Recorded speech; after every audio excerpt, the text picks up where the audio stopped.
Welcome back to Esoteric Ramblings. I'm Jesse Arnold, and today I'm going to be giving you my initial reactions to WandaVision Episode 3.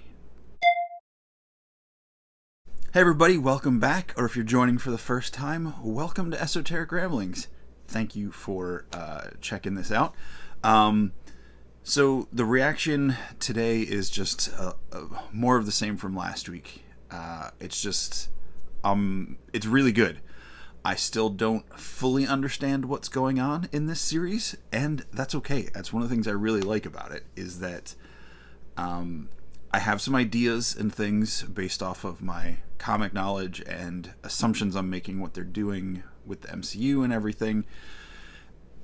But I'm not going to get into any of that here at this point. I'll save that for spoiler talk later in the video. But just this episode, if you haven't watched episode 1 and 2, I'll try not to do any specific spoilers. But if you haven't watched the first 2 episodes, don't watch this video.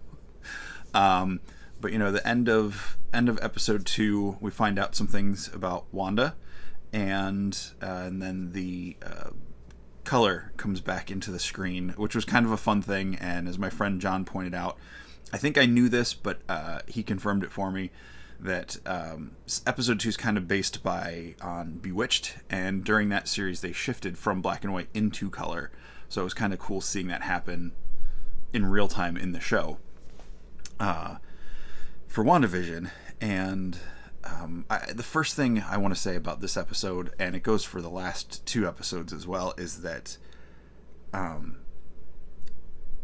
Paul Bettany, Catherine Hahn, and Elizabeth Olsen are just fantastic actors. Their commitment to the shtick of the sitcom eras and that stuff is great. And I think the nuances when things kind of go a little weird, and they increasingly get weirder with each episode, and that holds true in this episode. Just their ability to shift from the playful quirkiness of the sitcoms to whatever the reality is that they're not fully giving us yet is really interesting. And I just think, we had Elizabeth Olsen as Wanda in several of the movies, but it has not been very focused on her, so it's really cool to see her get to really stand out and shine. And same with Paul Bettany as Vision. I loved him as Jarvis, and seeing him as Vision in Age of Ultron was fantastic. And the bits he did in Civil War and Infinity War were great. So I think he's a great actor, and in episode 2, just the comedic stuff he got to do was a lot of fun. So I just think top-notch acting from the whole cast, but those 3 particularly are just so great. I really enjoy every little nuance and thing that they're doing. It's wonderful to watch. It's fun, and just to see these characters be so different yet the same from what they are in the movies, and I can't wait to see where it goes. I love the week-by-week release, because it gives something to talk about, something to look forward to, and it's not just an entire dump of a season at one go. So I applaud Disney Plus and the other streamers that do these things where you get episodes at a time, because it builds up a community and a connectivity and all that stuff around it. So I love getting to talk to my coworkers and friends who are watching these things. I have to wait a couple of days because most of them don't watch it before work, but yeah.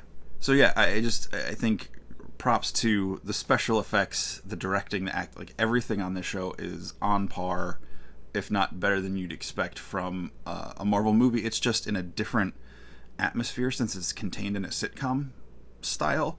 So but it doesn't feel visually and stylistically like it couldn't exist within the world of the rest of the MCU, which is great. I applaud them for their connectivity and uniformity across their products for the MCU. So it's a fun episode. We're kind of in the 70s. It's kind of got a little bit of a Brady Bunch, Partridge Family vibe to this episode, which is fun. And yeah, I think at this point, I'm going to have to kick it over to spoilers. So if you don't want this episode spoiled, stop watching now. Okay, so we found out at the end of episode 2 that Wanda was pregnant, and there was that whole weird Stepford Wives one of us chant of "for the children" throughout the episode. And the first time she said it with Vision, she's pregnant. And it was a playful moment, and then you get that weird thing with the beehive, or the beekeeper coming out of the sewer, and she's like, no, and rewinds, and Vision changes what he says. We get another moment like that this week, where Vision says something to her later in the episode, and she changes. It doesn't do the rewind thing. It's almost like a jump cut back, and it alters what he said. So I'm questioning how much of Vision is actually real. If there's parts of him from the wreckage of Infinity War that's in this reality with her, or if he's a complete construct of her imagination. I'm not sure. We get a little bit more of Geraldine, aka Monica, and which that has not been revealed. They have not officially revealed that in the show yet, but I'm really looking forward to see how she plays into this, why she's involved, and because she's connected to Carol and Captain Marvel and all of that, I'm really intrigued to see where that character goes. And I've seen speculation or people flat out claiming that the woman's hands you see at the end of the first episode watching the monitors is Darcy from the Thor movies, and that the man's voice you hear on the radio is, I forget the character's name, but the FBI agent that's checking in with Scott Lang during Ant-Man and the Wasp. It is under home arrest and everything. So,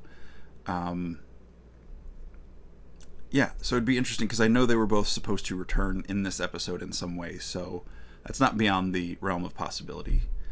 The big twist this episode is when Geraldine and Wanda are talking.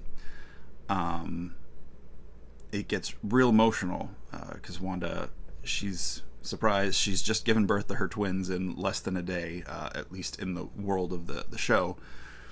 And they're twins, and she comments how she's a twin, and she starts getting this fond memory look in her eyes, and then she talks about Pietro, and then Geraldine talks about, she's like, yeah, he was killed by Ultron, right? And Wanda's like, what did you say?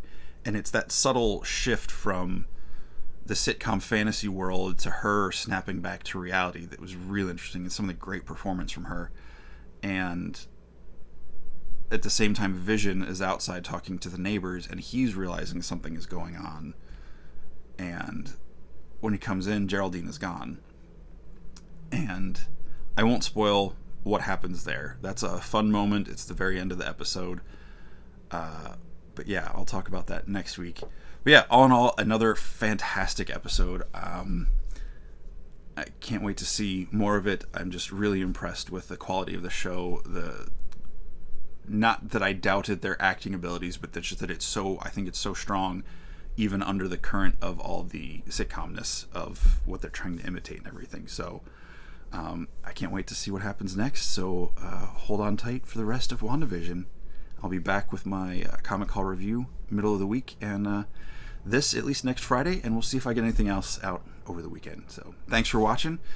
See you on my next ramble.